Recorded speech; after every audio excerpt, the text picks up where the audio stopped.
So huge thanks for joining me. Look, it's not more of me, it's more of Nicholas. Good morning, everyone. Everyone's doing good this morning. So Nicholas, you're going to hear from Nicholas more than me.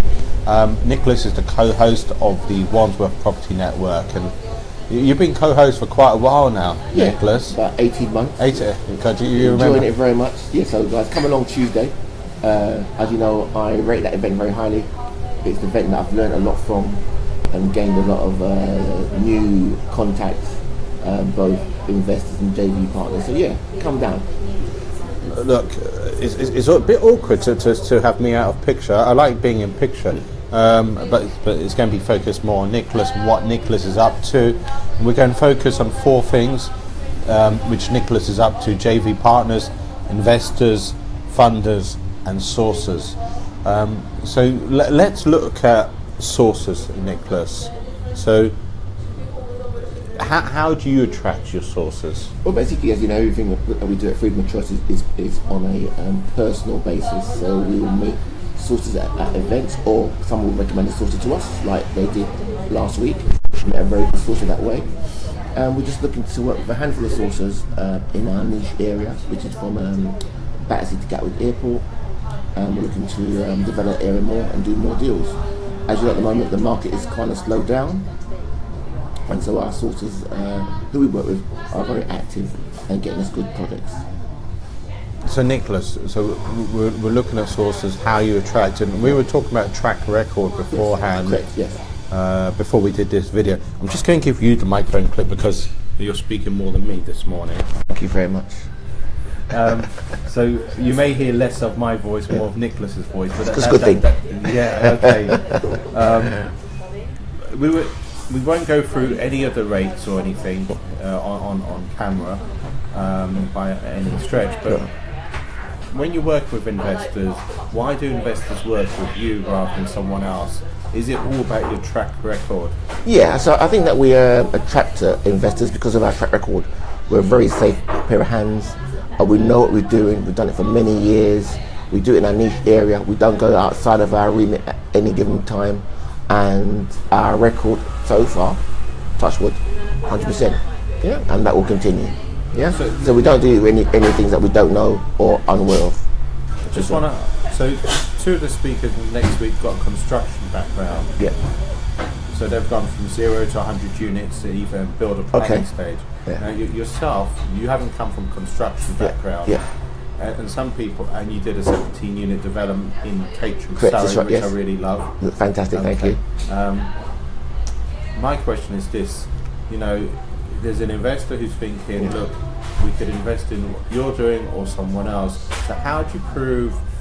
Was that a much harder one when you had to go to the 17 units because you may have not had the construction background? Okay. Or, you know, yeah. I noticed one name which has got mentioned in public recently, Errol. Yes, Errol, yeah, a good friend of mine and a business partner, lovely guy. Yeah, so if you see him on the circuit, say hello. And Errol's background, or partially, is more construction based than yourself. Have I got that right? No, so Errol's background is a mortgage broker. Been in the property industry now for many years. A very knowledgeable guy. I rate him highly, and a good friend of mine. Yeah. So, in terms of construction, then, so I know you worked with the national builders, but you know when you went from buy-to-lets to that 17-unit development, and it's in South London, or I don't know if it's South London, Croydon, okay. Yeah. That's a big shift from going to buy-to-let to a developer. Yeah. And the team, you know, how do you prove you've got a track record when you may have not worked with some of the team before? Yeah, well, I think anybody that knows us at Freedom of Choice, we do things slowly. So we went from a buy-to-let landlord to doing some refurbs, then to do some flips, and then to do perhaps a couple of conversions. And from there, we kind of graduated to this 17-unit project, and then the next project will be bigger. Let me slow you down. I know you've got to shoot off shortly, so promise to listeners as well, it will just be 5 more minutes, but I don't get to see Nicholas very often. So, and I haven't convinced him to speak this yet, apart from on videos. Yes. So maybe that will change at Next some year, point. definitely, 2018. You see, you'll hear more. So Nicholas, buy-to-lets, then you went to refurbs. Yes. Then you went to flipping or trading, whatever people want to flipping, use. Flipping, then conversions, then development. Correct. Do you think that's the important order to go through? And it really depends on who you are as well, I suppose. Yeah, I think that you understand. For me, properties and any other business you do is to suit your own personality. My personality really is a kind of a slow and steady one, so I've done it in that slow and steady way. Some people may want to do it quicker, and they can do, but for us at Freedom of Choice, that's what we chose to do, and we've got a lot of benefit from that and experience from that as well. Okay, just to focus on the team though. Yeah. When the team were involved in the refurb, was any of the team then involved in another refurb or in the development of 17 units? Yeah, so we have a refurb team, and we have a fit team of about 10 guys that we always use. So you had a refurb team and a flip team, did you say? Yeah, so we got when we do any small projects, we have a team of 10 guys that we always use, and we use them on all our projects. And then when we went to a bigger project like the 17 unit development that was outside of their skill set, we went to a building firm for that. We put out to three tenders. We chose the best tender for us, which is the middle one, and that's one we went with. Yeah. The key question though is, did any of the refurb team be involved in the larger project? No. No? That's a completely different skill set. That's a completely different management thing, so no. Even so, some of the experience of doing that refurb helped you in terms of development? Oh, most definitely. What can we focus on So I think in the last couple of minutes? I think if you're doing anything building-wise, just the fact that you know more about the building game, you know more about builders, you know how builders think because you work with them on smaller projects.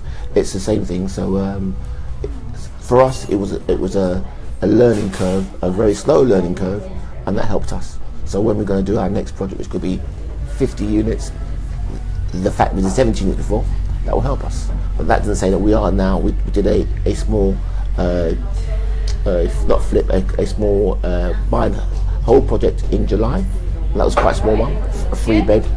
But again, we're in this. But when we do all things, just to repeat, so we do all things from buy-to-lets to developments. And just to add, it's within a golden triangle of Gatwick. So from Battersea to Gatwick. So we've looked at the team, how we went from refurb and the team for flipping. Yeah. So am I right or wrong in saying you have a different team for refurb to flipping, or the same team? Same team. So any small projects, it's the same team. And let's say anything below, say 10 units, it's the same team. Anything above 10 units, then we'll more put it out to a building contractor. It'll still be managed by us, but it goes to a building contractor where they get their own builders, their own plasterers, their own workforce in, and we just manage the project as opposed to managing the builders and the project. Look, all I say is this: the smart move is if you're coming along on Tuesdays to Wandsworth. Now Nicholas is not always early, but try to have if you're interested in what Nicholas is doing with refurbs, developments, flipping. Try to see Nicholas before the meet, a little bit earlier than the meet. Just send him a message on Facebook. And is that the best way, or do you prefer people connect with you via email? I won't give your phone number out, but email's fine. Yeah. Email, which is. So my email address is Nicholas, which is Nicholas freedom of choice, spelled CHOYCE.co.uk. So I know we've focused on Nicholas today. I haven't really talked about Wandsworth. I'm sure you already know who's speaking. It's Darla Hemphill, who was introduced to me prior, and Nicole Bremner. And also we've got a modular construction, modular designed building company talking as well. Plus, Piragesh Sivanathan's agreed to come down to London. He lives my neck of the woods, quite a distance from Wandsworth. So delighted that Piragesh will be given a finance update as well. Look, I can rattle on and on. I won't do. I just want to say thanks to you. Massive thanks to Nicholas as well. Alright guys, so look forward to seeing you. It come down Tuesday. Look forward to seeing you guys on Tuesday. It'll be a great event as usual. And if I don't see you before, have a great weekend. Just really quickly, someone asked me, is it easy to get to the venue? The venue is yards from Wandsworth Town Station. Correct, yes. You know, me and Nicholas are here in Balham right now, and it's probably the same distance as we cross the road as to get to, Wandsworth Town Station to the Alma.